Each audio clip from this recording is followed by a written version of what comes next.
Why did Hamas attack Israel and why now? A question that intrigues many. A question that has been on the lips of political enthusiasts and global observers alike. It's a question that, like a pebble tossed in a pond, sends ripples out far and wide, touching upon issues of sovereignty, religion, and power dynamics. Yet it's not just a question of politics, but a question of humanity, of lives impacted and changed forever. Stay tuned as we delve into this complex issue. Understanding the recent attacks requires a look into the past. To fully grasp the situation, we need to delve into the turbulent history of the Israel-Palestine conflict, particularly the role of Hamas. The origins of Hamas date back to the late 80s, during the First Intifada, an uprising against Israel's occupation. Hamas was born out of the Muslim Brotherhood, a pan-Islamic organization, and soon emerged as a formidable force, advocating armed struggle against Israel. Fast forward to the early 2000s, we saw the Second Intifada, marked by a wave of violent incidents. Hamas was at the helm, orchestrating suicide bombings and rocket attacks, deepening the divide between Israel and Palestine. In 2007, Hamas seized control of the Gaza Strip following a conflict with Fatah, the dominant party of the Palestinian Authority. This resulted in a blockade by Israel and Egypt, leading to a humanitarian crisis in Gaza. Over the years, the conflict has seen periods of relative calm punctuated by sporadic violence. Tensions are often heightened by key events, like confrontations in Jerusalem's Old City, particularly at the Al-Aqsa Mosque compound. The mosque, a significant religious site for both Muslims and Jews, has been a flashpoint in the conflict. Hamas, now in control of Gaza, has been launching rockets into Israel, often in response to what they perceive as Israeli provocations. Israel, on the other hand, has responded with airstrikes targeting Hamas facilities. This cycle of attack and retaliation has become a tragic pattern, with civilians bearing the brunt of the violence. Recent years have seen an upsurge in violence, with fears of a wider conflict looming. Hamas's use of incendiary balloons and rockets has intensified, aimed at pressuring Israel to ease restrictions on Gaza. Israel in turn has retaliated with airstrikes, targeting Hamas training camps, security posts, and underground sites used to produce rocket engines. Now, with this context in mind, let's explore the recent attacks. In the early hours, rockets were launched from Gaza into Israel. A typical morning was shattered by the piercing sound of sirens, warning of the incoming attack. The rockets, fired by Hamas, soared through the sky, their trajectory aimed at creating chaos and destruction. These weren't random attacks. The rockets were deliberately launched at specific targets within Israel. One such target was a house in southern Israel, a symbol of everyday life disrupted by the sudden violence. The damage was slight, but the message was clear. No place was safe. The rocket attacks were just the beginning. The violence escalated, reaching the heart of the country. The strikes weren't limited to one area. They spread across the country, targeting more than just infrastructure. They aimed at the very spirit of the nation. But Israel didn't stand idle. Responding to the rockets, Israeli warplanes took to the skies. The response was swift and decisive. Airstrikes targeted 2 Hamas training camps, a security post, and an underground site used to produce rocket engines in central Gaza. The attacks were seen as a necessary defense, a way to protect the nation and its citizens. But the rockets and airstrikes were not without consequences. The upsurge in violence raised fears of a wider conflict, a conflict that could engulf not just Israel and Gaza, but the entire region. The situation was tense, and the world watched with bated breath, hoping for a peaceful resolution. The escalation of violence was not an isolated incident. It was a part of a larger narrative, a narrative of ongoing conflict and tension. The rocket attacks and the subsequent airstrikes were a manifestation of a deeper problem, a problem rooted in a long history of conflict and disagreement. The attacks caused a global uproar, but what led to this escalation? The answer lies in a complex web of historical, political, and social factors. Factors that have shaped the course of the Israel and Gaza relationship, leading to this moment of crisis. Tensions were already high, but certain events tipped the scales. The atmosphere was thick with an air of uncertainty and unease. The city of Jerusalem, often a place of religious harmony, was now a stage for discord and confrontations. The old city, with its narrow lanes and ancient walls, bore witness to this mounting tension. The Al-Aqsa Mosque compound, a site revered by both Muslims and Jews, was now a hotbed of conflict. This site, known to Jews as the Temple Mount and to Muslims as Haram al-Sharif, became a focal point of contention.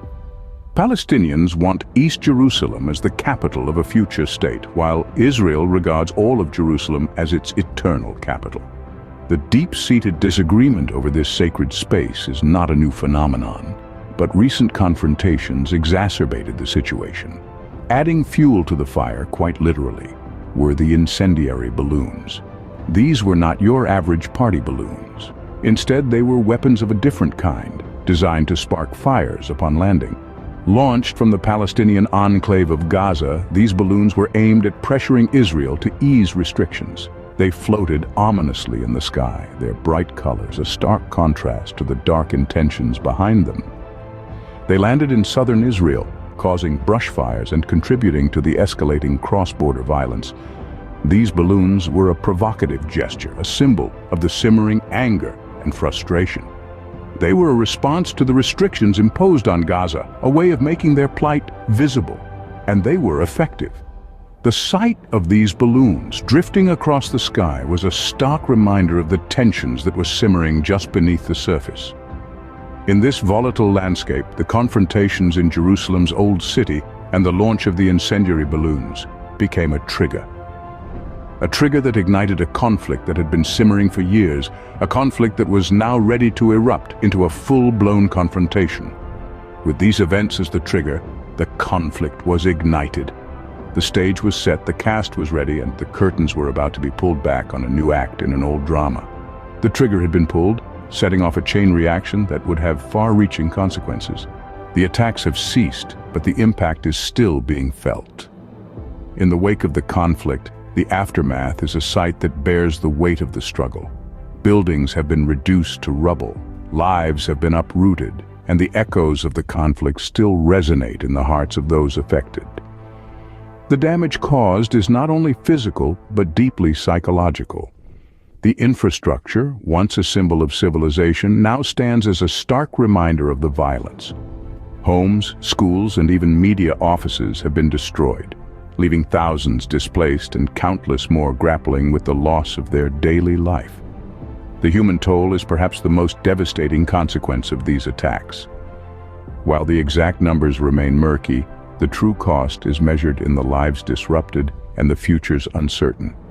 The children who once played in the streets now face a world marred by conflict and fear.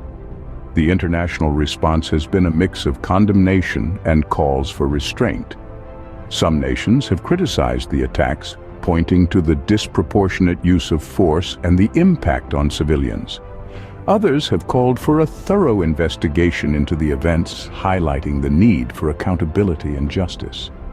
The United States, for instance, expressed support for press freedom and demanded evidence for the attacks on media offices.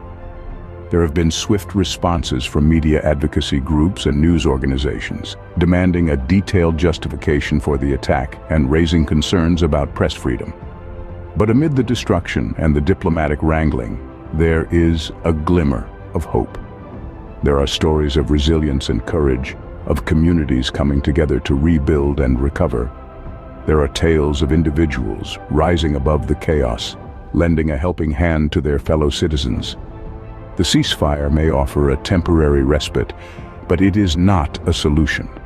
It does not address the underlying issues that ignited the conflict in the first place. The tensions, the disputes over territory, and the struggle for power, these are the real battles that need to be fought. While the immediate conflict has subsided, the underlying issues remain unresolved. The echoes of the attacks may fade, but the lessons they offer should not be forgotten. The road to peace is long and arduous, but it is a journey that must be undertaken for the sake of the generations to come. The question of why Hamas attacked Israel, and why now, is complex. It's a tangled web of historical tension, territorial claims, and political power plays. We've explored the background, delved into the details of the attack, examined the triggers, and surveyed the aftermath. At its core, this conflict is rooted in a deep-seated struggle for power and territory, stoked by the broader political landscape. The attack by Hamas was not an isolated incident, but a part of a series of events in a long-standing conflict. It was marked by the use of rockets and incendiary balloons, targeting various locations within Israel. The trigger, as we discussed, wasn't a single event. Instead, it was an accumulation of tension over time, with confrontations in Jerusalem's Old City and territorial disputes escalating the situation to a breaking point. The aftermath is still unfolding, with the world's eyes riveted on the region, watching the repercussions and the responses from both sides. However, it's crucial to remember that the why now is as complex as the why. The timing of such attacks is often influenced by a multitude of factors, including political dynamics both within the region and on the international stage. In conclusion, the question of why Hamas attacked Israel and why now cannot be answered definitively. There are layers of history, politics, and power struggles that intertwine to form the backdrop of this conflict. The situation is fluid, with new developments continually reshaping the narrative. As we continue to monitor this volatile situation, one thing remains clear. There are no easy answers, no simple solutions. As the world watches, the hope is for a peaceful resolution to this long-standing conflict.